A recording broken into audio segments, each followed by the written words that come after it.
The local thread.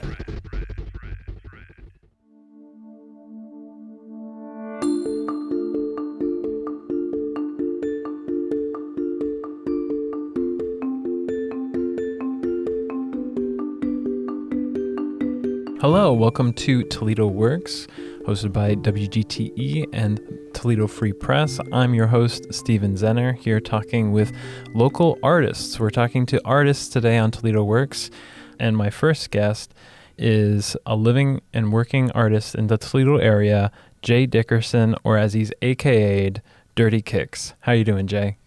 Yeah, I'm doing okay. Yeah, as good as you can be. So you're a published photographer. You've been published in the New York Times, a number of different large publications. Mm-hmm. A few years ago, you won a top spot with some of the nation's top photo editors, and you've kind of had a good run with your photography work. And you're a documentary photographer. Is that correct? Correct. Yeah. But you also do some galleries. You show your work sometimes, but you're also published in different things. What got you into documentary photography?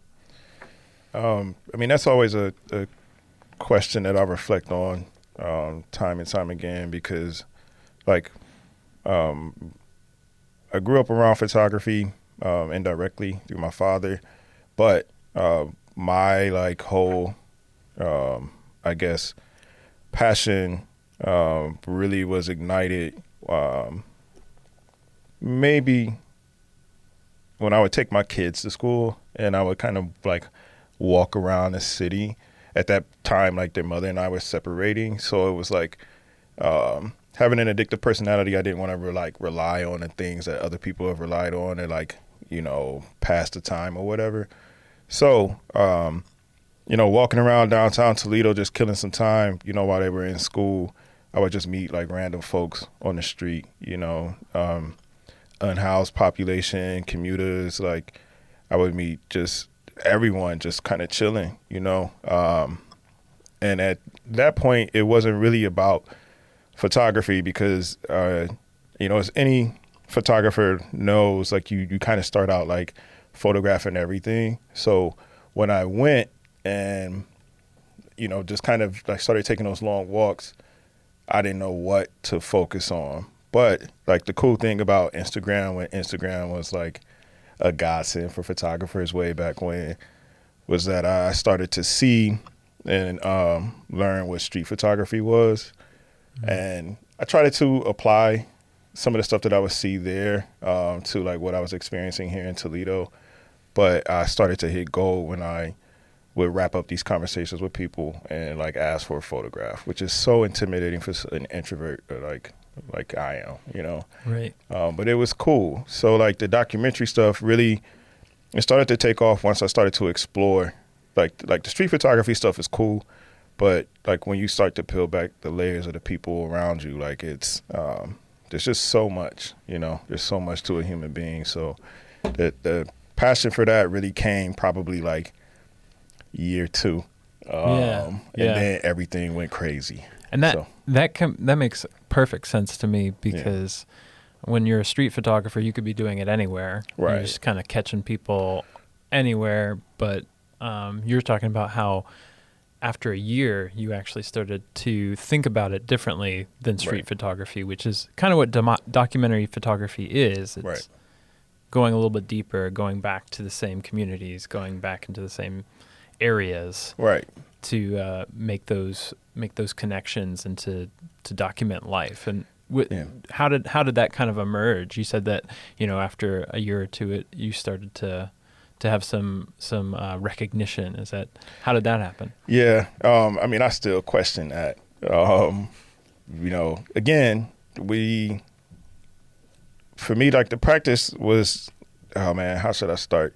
So like the notice just came with the growth of Instagram, but during that period, like even to this day, like you could look at my beginnings and up until where I'm at right now on there, because I used to drive around using my cell phone taking pictures, which was crazy. And I never suggest for anyone to do that, but it was like I would blindly shoot just to see what I would come up with, because I was trying to understand digital photography at the time, and I find that digital photography is incredibly slow. There's probably someone that's cringing at me saying that, because you can get 4,000, seconds a second on there. But it's all of the moving parts, and my frustrations with digital photography kind of were born from there. And so while I was like, I guess, my discovery really like took off once I like switched to film, and I was able to like think less about what goes on inside the camera and more about the people. And then I was able to like ask questions, and there was this documentary that I watched, and I always like kind of start my year off, called Everybody's Street, and you can find it on like YouTube and a couple other spots. But it was like all of these artists that are like diehard photographers, and the things that they understood and the things that they shared were things that I felt about the people that I would encounter. So like I really started to notice things when I honed in on how downtown life was in Toledo, where the folks coming from the outside, living in Perrysburg, Rossford, all of that stuff, whenever they would roam downtown Toledo, they kind of kept to their own spaces, but there wasn't any engagement with the people who were like catching a bus or just trying to make ends meet. Like it was a clear line of segregation there. So I, once I noticed that there was like certain parts of the downtown area I stayed away from, because I figured it was like not worth the conversation, but I like locked in with the people that I needed to lock in with, and things kind of, again, it kept growing from there. So Right. And when you say you steered clear of areas of downtown, you're talking about more of the touristy areas. Is that kind of what you're talking about? Yeah, because it was, I don't want to say those people were boring. It was just like they're putting on a face, man. So I just want like the everyday person that's like, unapologetically them, And so that expanded into just the different neighborhoods, like the neighborhoods people would deem unsavory in Toledo, or the neighborhoods I grew up in and were biking through and doing all these things as a kid.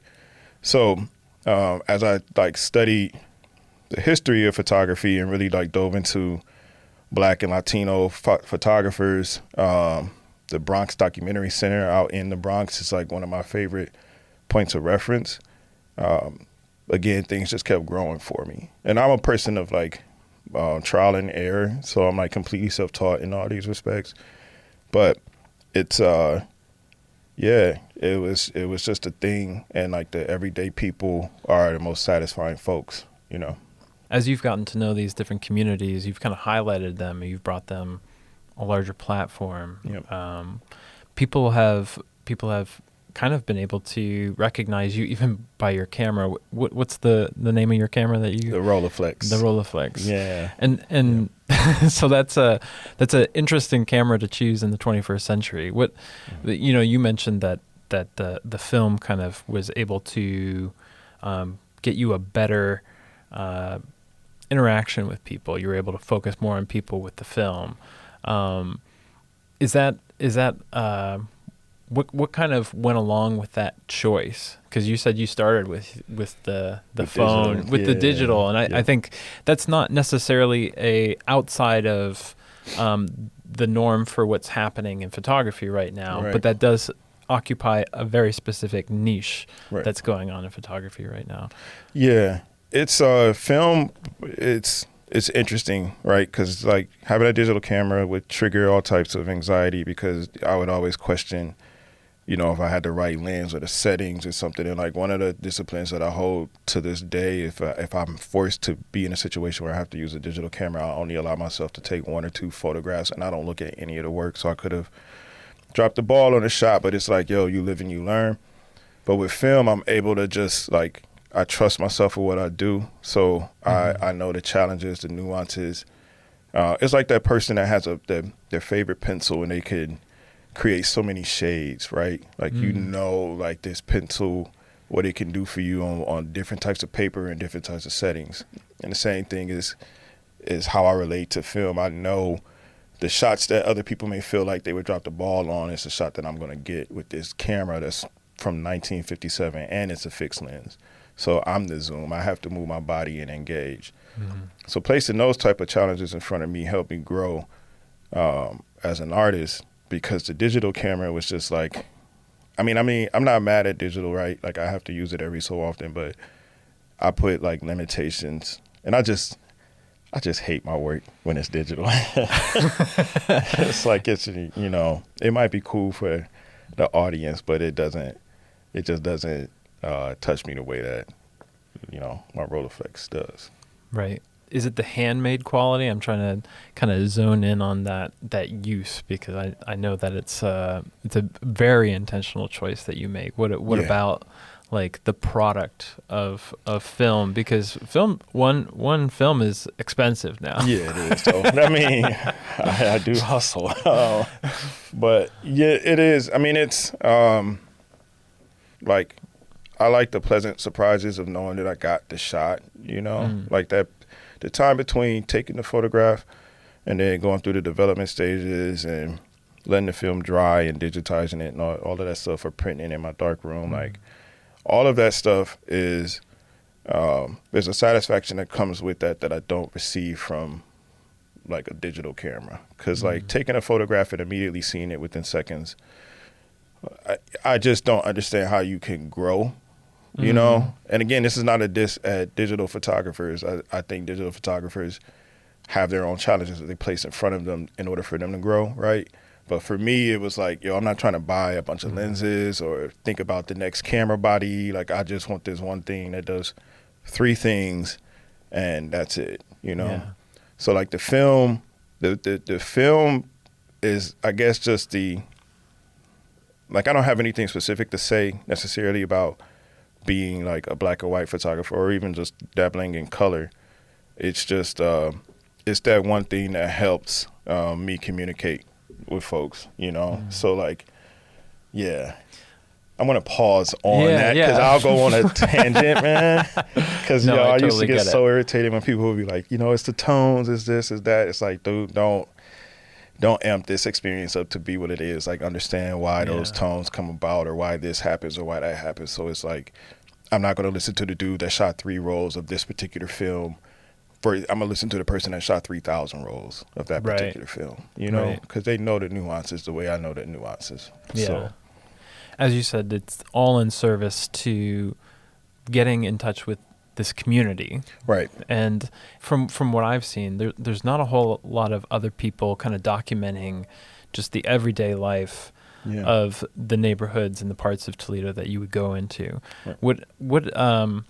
What are some of the things that you initially kind of, the victories that you kind of, I guess, had with interacting with people in the community, but also I know there's been some challenges as well. Just telling stories. I mean, I've shared this before, I don't think in a podcast setting, but just with like friends or whatever. Like, one of the coolest things I experienced was, there was this woman that accidentally sent me a message on Instagram that was intended for a friend of hers. And she, in this message, was like, you should follow this guy. He shows a different side of Toledo that I feel like I'll never interact with. And what a gift. Yeah, so it was cool, but she accidentally sent it to me, and this was before you could like unsend something, so she had to like bite the bullet. And I appreciated it, because when you're doing that, it's such an isolating. Photography is like so isolating, right? Like, until I meet someone, like when I go out on these walks, like, dude, there's so many blocks where it's just me and nature, but then I pay attention to the sidewalks, I pay attention to people's yards, like I pay attention to all of those things and just the changes that come about. But like, it's a solitary experience until I like encounter someone. And I'm, like I said, I'm introverted, I'm shy, like, so I'm measuring energy and all of these different things before I like say what's up to someone, and see where the conversation goes. But again, just when people are able to share their stories with me or whatever, and however I'm able to like platform that like I think it's cool because it's not about me. Like it's always about like what they share because like in my times of need, I've always wanted an ear. So for me, like being a listener is like the like that's my takeaway. That's my pleasure. Like it's just like helping somebody out if they need to get something off their chest. You know what I'm saying? So right. And you mentioned that you're an introvert. I find a lot of photographers are introverted. Yeah. But what is it about the camera that allows you to, this isn't like you're reading a book or Right. you're not like off with a long lens. The Rolleiflex is, Right. I don't know if is it a 28 or is it 35. 35? Okay. Yeah, 35 So- field of view. So that's getting you pretty up and close It is, with though. people that you may not know. Yeah. How do you, why would you do that as an introvert? I guess that adrenaline rush, man. Like it's kind of cool to accomplish that, or to like sometimes if I like meet some strangers, I can't help but to smile because I'm like, yo, this is actually happening. And I've done this so many times, but I'm still in that space where I'm like, yo, this is actually happening. And what is that? What is?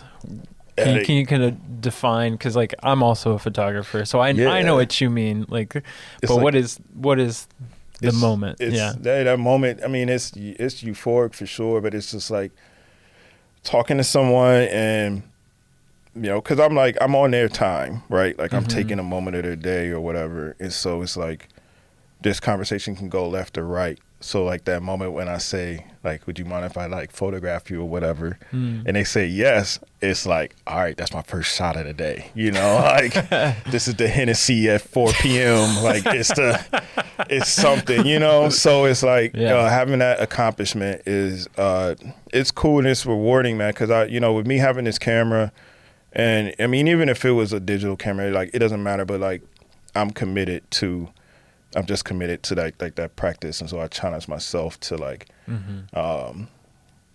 live my passion out as best as I can. Yeah, and you've been able to get your work into a number of galleries around town, and Right. you've had it even nationally. Where can people find your work? Right now, my website is www.dirtykics.com. One cool thing that I'm doing right now, I've been reaching out to people via Reddit and Craigslist and stuff, trying to set up portrait sessions. And this is expanded into like your Hollands, your Mommies, and all those places. So that's been a cool little side project. But galleries right now, I don't have anything just because I've tried to clear my plate just to like focus back on like the people because I was a little too busy. Excellent. Awesome. Thank you so much, James Dickerson, a.k.a. Dirty Kics. Yeah, appreciate you. We'll be right back.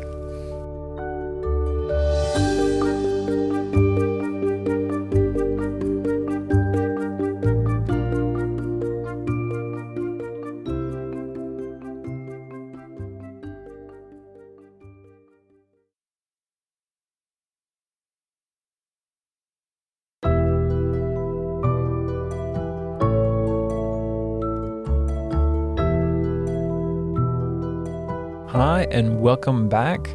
My next guest is a multidisciplinary artist working in painting, ceramics, and performance art.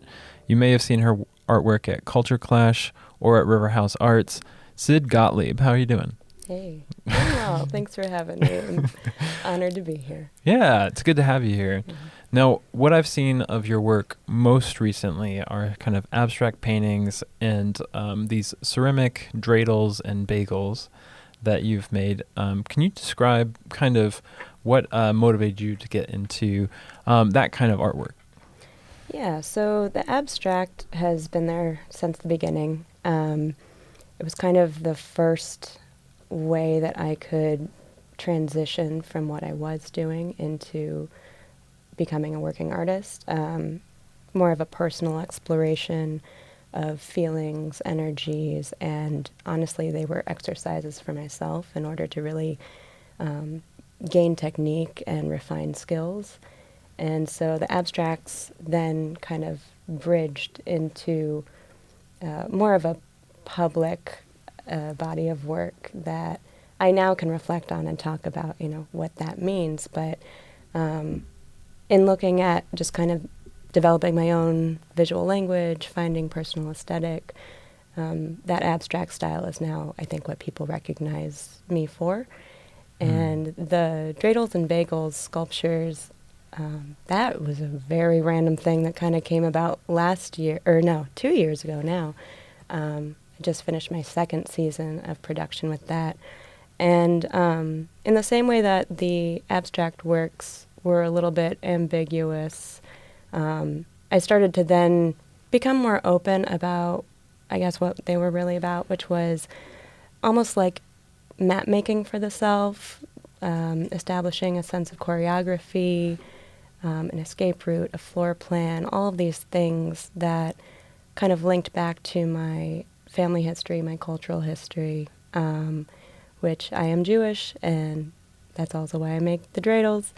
And my family came to the U.S. as refugees. My grandparents went through the Holocaust. So a lot of the tensions I was feeling as a kid growing up here in Ohio, because I'm born and raised Toledo, was just being a part of a very small kind of insular community and feeling a lot of anxiety when out in the public in more secular situations and not really feeling like I could bridge myself. And that's to say that I also didn't really feel like, just my Jewish community was for me, but finding something that felt like me and that was kind of in all these different directions. And so the abstract work was kind of me working out different portions of my anxieties, of my identities.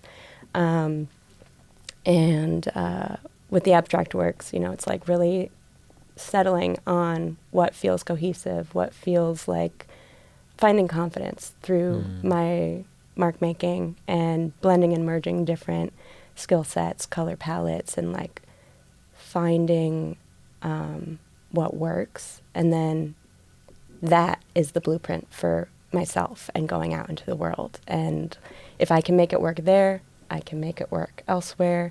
If I can figure out the transitions and ways to bridge in conversation with different materials and, working with that mixed media, making it work, then I can do that in conversation and socially and all of that. And so with the abstract works, I started to then talk a little bit more about how that was a coping strategy for myself. Yeah. And then on your website, you kind of have your artist statement, and it says you essentially are dealing with like healing. Like that's like a lot of what your artworks revolves around. And it sounds like, as you're describing it, that when you go and you create art, you don't necessarily know what you're going to create. Am I correct in kind of assuming that? Yeah, for the most part, it's all in real time. I make in the moment. Sometimes I'll figure out, the idea of the palette or the parameters that I'll set up for myself, or maybe other people have set for me. And, it's working within those constraints that I find freedom. And so I guess just to get back to your original question about the dreidels, that was kind of the same idea of like, spinning and spinning and spinning with the abstract and the squiggles and the whatever. It's like, you kind of...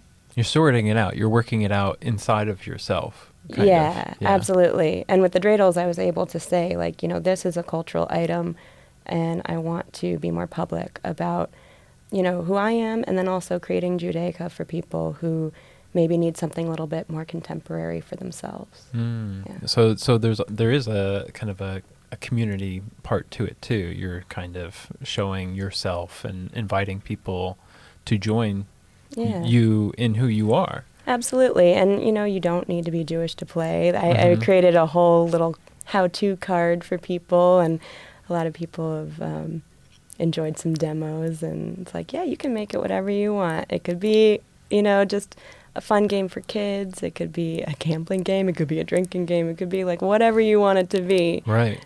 Pretty versatile. Yeah. Yeah, and it sounds like it's fun. It sounds like it's been meaning making for you. Yeah. You've been making art for about 2 decades. Am I fair in saying that? Is it roughly that amount of time, or? Yes and no. Okay. I would say professionally, no, but making work always. So at least 3 decades. Right, but, right. but you know, I was always drawn to art and language as a kid. Just kind of naturally picked up materials, painting. Grew up, you know, with different language in the house as well, and different influences, and so it just kind of created almost like this linguistic dance, I guess, in my head. I would see, you know, the different shapes, and also growing up and like being exposed to Hebrew, you know, it's like, why are there these lines and these squiggles? And, you know, right. it kind of just creates like, oh, it's a different alphabet. And then I was like, oh, I can create my own visual lexicon, you know. Yeah. And that's kind of what I did. And then I didn't realize until a lot later that that's what I was doing for myself. Right. But professionally, it really, I think my experience as a working artist didn't really pick up until I moved back to Ohio. I was out in Boston for 11 years, went to undergrad and stayed, worked. You know, I had gotten into a few different schools for fine art for my undergrad and ended up not doing that, but always wanted to. Mm-hmm. And so... but you studied actually language. I did. Yeah. Yeah, yeah. And it sounds like language, it sounds like art is kind of another language for you. Is that absolutely? Yeah. Well, because it comes from trying to figure out a way to bring what is inside into the exterior realm, trying to say what you don't know how to say or what maybe you can't say, and any way that you can express that and then build on that becomes recognizable. It becomes its own pattern, or you know, people start to make those little connections that you've already made maybe for yourself, and you can also show people how they can do that for themselves. So, yeah, I mean, the language component really came from once I didn't go for art, and, you know, I regretted that, but at the same time, I don't regret it at all because it brought me back around with kind of a greater understanding for why I was doing what I was doing. I went to school for Hispanic language and literature basically because knowing how my family had that immigrant refugee experience, I realized very early on that Spanish was going to be important for that next wave. And so I studied Latin American literature, looking at how people turned, you know, oppression or persecution into liberation through fantastical short stories or film or these other ways to express, you know, political moments and instability. And so in recognizing that parallel, I was able to find more of my voice and create as well. Ended up even, you know, editing and translating on some books and working in museums, publications, you know, some related fields, and then kind of just came back around. I consciously moved back to Ohio because I wanted to be an artist, and I knew that I had to come back to my roots to establish that studio. And what was it about specifically Toledo, Ohio? You know, Boston has obviously a number of different opportunities, including an art scene, you know. Yeah. Some would say maybe even easier art scene to pick up with. What was it about coming back to you know, this post-industrial city that what did it unlock for you, I guess? It unlocked a different kind of voice that wasn't necessarily resonating out on the East Coast. I think that maybe there was some nuance with being a Midwesterner that people didn't fully pick up on. I think a lot of the time I was kind of screaming out into the void of like prophecies of like, no, this is how middle of America feels or thinks, and they're like, no, we don't get it. But I also, you know, I was really afraid to come back because as a kid I was just struggling. It didn't feel like this was the place for me, and the moment I left I could breathe, and then I realized, oh, I've got to come back and kind of examine that fear. And there are a ton of people who maybe aren't going to make it out. And, you know, I want to talk in a way that resonates for them as well. I think it was just really finding a different style of language that's a little bit tough to pinpoint. Kind of sounds like you recognized your audience. You recognized who you were making artwork for. Yeah, absolutely. And, there's that kind of idea of making for, yourself as a little kid, and which is so true, though, because there are so many other people out there, whether you're from the same cultural background or not. But, economics are, I think, a little bit more understood in, I guess, the Rust Belt area. It's a little bit more a similar kind of playing field, I guess. And so when I came back, I, as you mentioned, I worked at Culture Clash Records for about 4 years, and I think that was a phenomenal way to kind of reintegrate. It really is ear to the ground, feeling vibrations, understanding what people are about, what they're gravitating towards, what they're listening to. And, where we are in the Midwest, being just south of Detroit, we're musical people, even just in the way that people speak. I think that's also why I liked Spanish, because it's more rhythmic in the way that you're speaking. And there's something about having that ear. And I also think, it's kind of understood in a place also where there isn't as much formal education as where I was in the East Coast, and that's not knocking it at all. It's just a different way that I think, there's this almost like unwritten or unspoken understanding that just occurs here, because people are just from here. They know it, they feel it, and it's really tough to connect with people in that way in more of a transitory place like Boston, where people are in and out for education. And I don't know. I needed some deeper roots, I think. Yeah, and I've noticed that too, as in my travels, that it sometimes it's a little bit more difficult to get a genuine, authentic kind of response from people. People in Toledo do seem pretty open to making art, to expressing themselves, and being maybe a little bit less polished on what they mean to say, so it comes out maybe a little bit truer. Absolutely, yeah. It's kind of more of an instinctual response, which is what I think my work is all about, is really just kind of that go with your gut. And I love that Toledo is so DIY. People get an idea, and you have the community, you have the resources through your neighbors usually to figure it out, even if you don't have maybe the financial resources. And people are open to figuring it out with you, I think, developing together. And that's really what I enjoy, is kind of stepping together in tandem, which is also why I've got into teaching here, a little bit too, is kind of looking at more of an artist's philosophy, an artist's way of thinking. If I can do it, and I can kind of work a little bit backwards to move forwards, that dance, reprioritize, you can do it too. Yeah. And I've talked to you, we've talked personally about different funding sources. A lot of times, the working artist is a difficult role to inhabit, but I feel like you do a really good job of doing that. Every time I come across your Instagram or anything like that, you're always writing a grant or something like that. How did you get into that? That in and of itself is kind of a discipline, I feel like, that you've honed. How did you get into like looking for those? And a lot of those grants, I'm not actively looking as much as you are, but you seem to be just constantly looking. How did you get into that practice of grant writing and whatnot?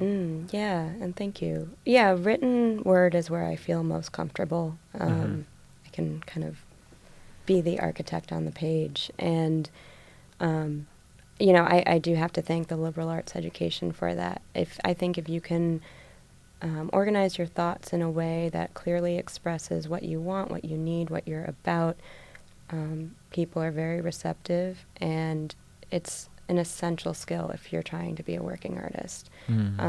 You're going to always be kind of butting up against funding and trying to find it, trying to get it, trying to show people why they should invest in you. It kind of all started by accident for me a little bit. So when I first landed back in Toledo, which was 2018, I knew I wanted to establish a studio practice. I wasn't really sure how to do it. I didn't have money, and I kind of built it from the ground up. And it was actually during the pandemic when all of it kind of just came together a bit.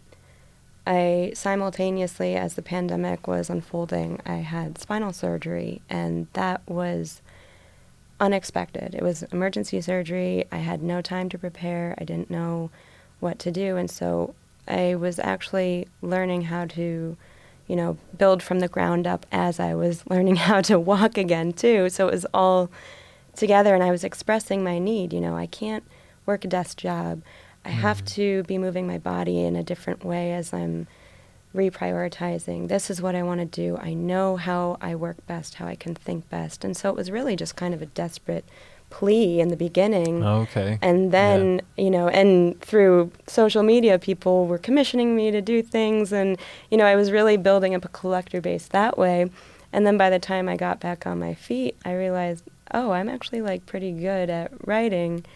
And was able to kind of move past, the one immediate need into more of a greater need, which then extends to community and kind of, again, using my experiences as teaching tools. But I will say that you got to see who's doing what you want to do and then see where they've been. Read the bios, read the CVs, what residencies, what grants. And I was really lucky to already kind of have a network because I had worked in the art industry before deciding to be the artist myself. So I had a good enough social media network that then it started to kind of generate these opportunities of, I'll just shout out, if you're looking, Creative Capital, Bomb Magazine, Fractured Atlas, all of these platforms have lists of grants and residencies, their deadlines, what you need, what they offer. So take it into your own hands. You can do it. Excellent. That's so good. Thank you for sharing those resources. Yeah. Now, where can people find your work around town or online? Always feel free to interact with me on social media for, I guess, as long as I've got it. We'll see. Instagram is at Pischonk, Pischonk02, or my website, www.pischonk.com. I also have work at the Toledo Museum of Art store, and some other out-of-state galleries carry my work as well. Excellent. Cyd Gottlieb, a.k.a. as Pischonk. And we'll be right back with more after this break.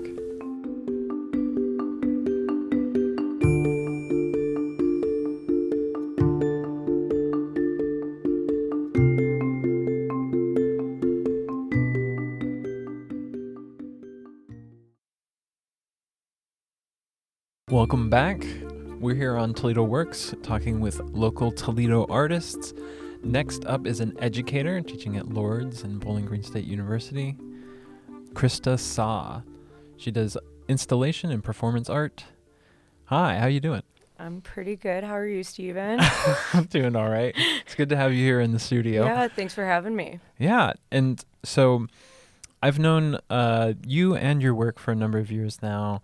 If guests saw your work, I think it would... Of the artists that we've talked to today, it would fit least easily into a traditional definition or a box. But I think if people saw your art, they would say immediately, "Oh, that's art." Can you kind of describe what it is you do? Yeah, so I consider myself a performance artist who works in a bunch of different mediums. So I do video, photo, installation. But I also make books, websites. I'm just always thinking about the performative aspect. So like how someone is going to interact with it and be a part of it. But I would definitely say like what I do is create chaos so that I can control it. Yeah. I think that's like the best way to think of it. Yeah, and I think that comes across if you go to your website, KrystaSa.com. It's not intuitive. Like you have to kind of figure it out. Totally. Yeah. I like want to make someone have to do something. And I think that's what's maybe why people who are interacting with your art would say, okay, this is art. Maybe because when you look at it, it elicits a response. Mm-hmm. Yeah. So like, how did you get into doing that? Because a lot of the aesthetic of your work is bold. Mm-hmm. It's also hard to kind of define, and it's hard to, I don't know, just put into words how you're kind of mixing a Midwestern aesthetic Mm-hmm. with a number of different other things going on. Can you kind of talk about how you got into that? Yeah. For sure. So I grew up with really intense creative parents who are like far louder, far more extreme, and far more chaotic than me. So I think it's like how I learned to be seen by my parents. And then it became, I got to get like a word for it, and it was art. You know what I mean? So it just feels innately to who I am.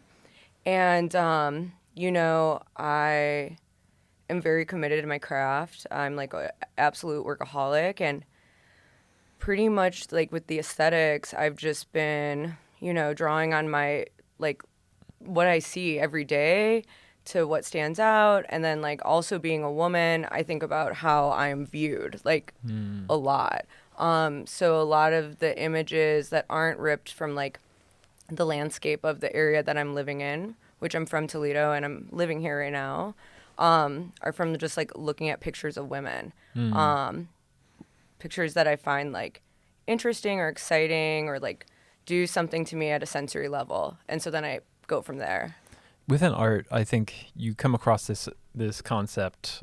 Most artists would know it. It's called gaze, and it sounds like when I look at your work, I see a lot of kind of perception based and challenging the viewer, challenging people who come across your artwork to reevaluate the presuppositions about what they are viewing. Is that correct? Totally, yeah. And is there a kind of a message that you're trying to get across? You mentioned like your position as a woman.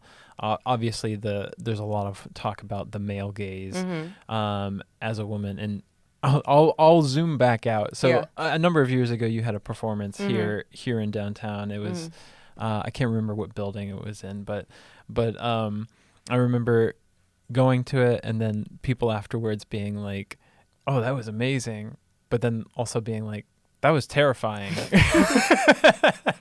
Like that kind of dichotomy of like, this is an uncomfortable experience. What did you what did you kind of go through in that experience? Because it was a lot of things. It was loud. It was things that you wouldn't necessarily like. I can't imagine a person who's trying to polish their how they're viewed, presenting themselves in the way that you present yourself in the performance or in the different things like that. It just feels very real and also very visceral. Yeah, it's really funny that you say that, because I've had students like ask me to show my work, because I'm very resistant to showing my students my work, and if you see my work you'll get why. But they're always like, "Wow, you're so vulnerable." And for me, I'm just so disassociated when I perform that I like don't see the audience. I can't, because if I get too concerned with like how they perceive me, I lose the plot. But I guess two parts to that question is like, one, how I produce that work is I largely think of my work as scores. So I create like line maps of how I want them to flow. And that's how I construct it. And then I build off of that like at an intuitive level. But I'm very like practical and logical, and like my work seems intense and crazy, but it is very thoughtful, and there's a lot of time spent constructing the world that I'm building. And I think the meaning to it for me is always around sensation. And I think what senses am I able to trigger in others is something that always comes up. And then also, how do I support people in having to sit with their discomfort? Because I think that we would all be in a better place if we learn to sit with discomfort and perhaps like grow from it, as opposed to, be fear-based or trying to control it and trying to change other sensations into different things. So yeah, it's always very political, but it's not maybe like capital P political. Yeah, it's not overtly, left or right or anything like that. It's more about like challenging how you perceive the world. You mentioned your family, but how did you learn to create these performances, and how did you create that audience for it? Because your work is provoking, but I can't imagine, like if I were a musician, I could go up to a bar and I could play a song, and they have a space for that. There's not really like you're essentially curating your own space to perform these different artworks where you're essentially making people feel uncomfortable in a lot of senses. How did you get into the business of making people feel uncomfortable? Well, again, my whole life was that. And I think that being really nice and like being a Midwesterner, a true Ohio girl, has allowed me to like, disguise myself as a secret freak who likes to like force myself into spaces. And so I think it's like this thing that we're always thinking about is how we present, and taking what you have, which is like, the skills I know, be nice, be kind, because I am truly those ways, and showing up as myself, and then allowing myself to challenge myself to do something that does make me really uncomfortable. Like, I am actually not comfortable performing. It's taken like a lot of work to get to that point, and to not really care about how I'm being perceived, but to trust what I'm doing is worthy of perception. And that's been like a very big just challenge for me in general. Yeah, it sounds, I can kind of relate, because I performed as a musician for a number of times, and there's an amount of stage fright. But I will attest to what you said before, is that like people don't necessarily see it coming, because you actually invited me to one of your art performances, and I had no idea what I was in for. But it was it showed me something just very different, and made me think about the world and the way that it works in a lot of different ways. I don't know if I would have understood necessarily what I was looking at if I didn't know you beforehand, but like knowing you was part of that. But even not knowing you, I could see how you're forcing people to figure out what you're saying, which is an interesting approach to art. Because art is this.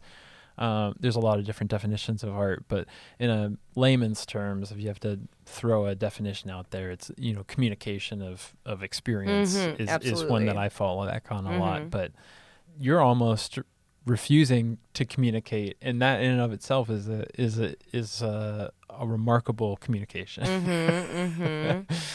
Yeah. So I'm just thinking about.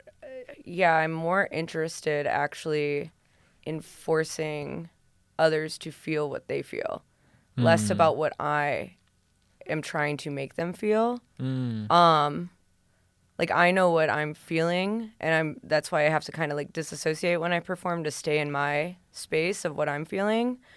But like after shows, I get so much from hearing what people felt from what they saw, and less of like what they thought I was trying to say, Yeah, and what kind of what do you receive the most? I'd be so interested to hear. Yeah. What do people say after your shows? So many crazy things, so many good things, so many beautiful things, so many kind things.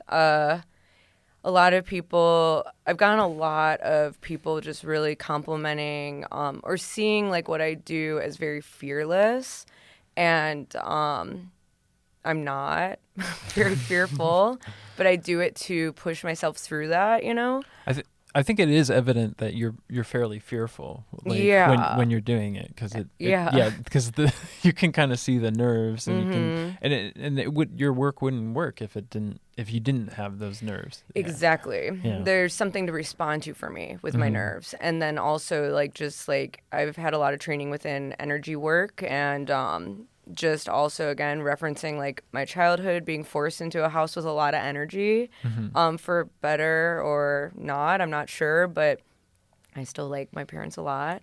But yeah, I'm always thinking about simmering and how much you can let something simmer before it hits a boiling point, but also so that it doesn't die and get cold. And I'm always like playing back and forth with like getting back to simmer, because I think that's where the like magic happens, not when it's too hot and not when it's cold. But yeah. So with that, if this ever starts to feel normal or regular for you, are you gonna? Or do you think that'll be like a sign to stop? Or are you gonna continue going? Or no, I'll like become a nun. I'll just figure it out. Like I don't. Life is always. You'll push yourself. Yeah. Life is not ever like I've not had a boring experience yet in life. If I start to feel like a slight boredom, then I run away. Right. Many people can attest to that, and like try to create like a new environment for myself. So for me, it's always just about being able to stay present and like create parameters which allows you to stay present, because if you're able to stay present, life is really interesting. It's when you're not able to be present when life really starts to get, dim. Yeah, I think when I think about your work, I think it is truly contemporary, because it's not like you're fitting it into an app or you're fitting it into anything. Like, it is an experience. And even when you're making work for, a social media app or something like that, it's always a little bit, it's off. It's not, you're not saying, 10 things you need to know, there's not a hook to it. Yeah. But it is eye-catching. Do you have any descriptions for your own work? I know you just said that you don't like to talk about your own work. Well, yeah, so. I mean, resistance, deep resistance to falling into anything, groupthink terrifies me. That is innately in me. That's not something I created. I'm just always resistant towards... I always just buck up, against things that I'm supposed to be in. And yeah, I think like for my work, I'm just always trying to challenge myself to put something that doesn't really feel comfortable for me to put out.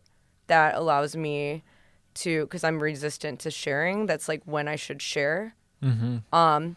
So it's very much about the process and the feeling, less about the visuals, but I know I've been trained as a photographer for over 25 years. I know how light works, and that's a very powerful tool to make anyone want to look at you or anything, is to know how light works. And so light and color, all these very basic, fundamental aspects of art are hugely like definitive to this very experimental practice that I have.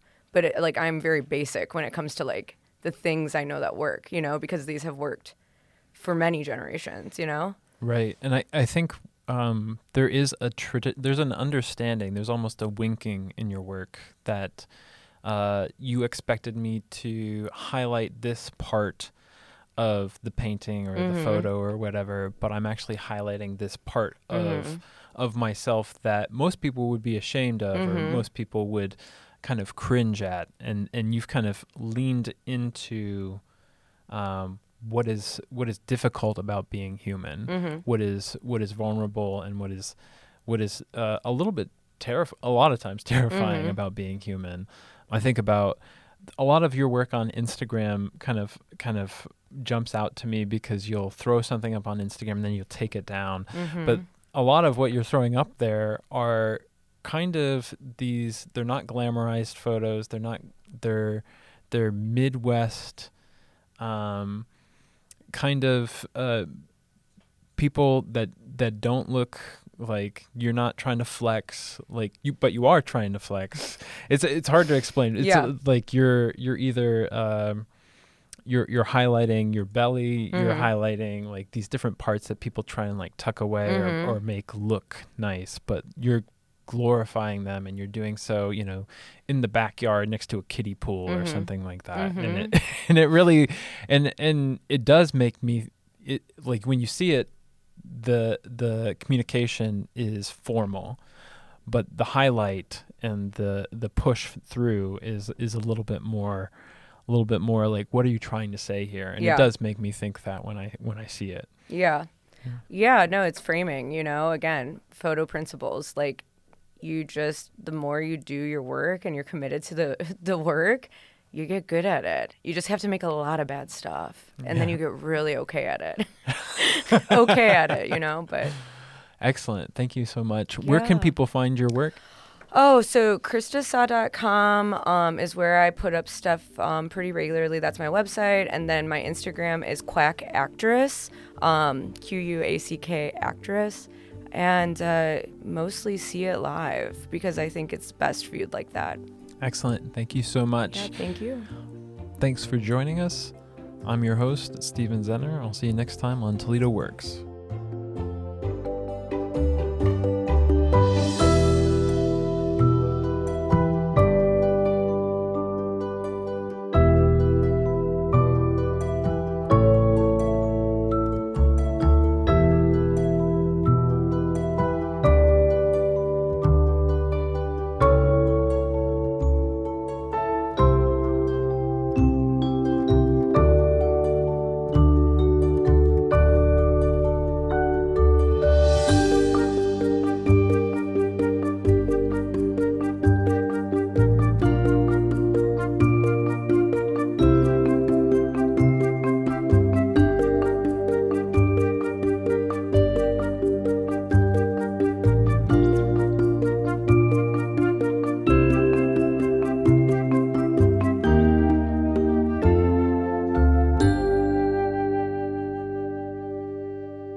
The Local Thread is a production of WGTE Public Media. Episodes can be heard weeknights at 7 on FM 91 or anytime at WGTE.org.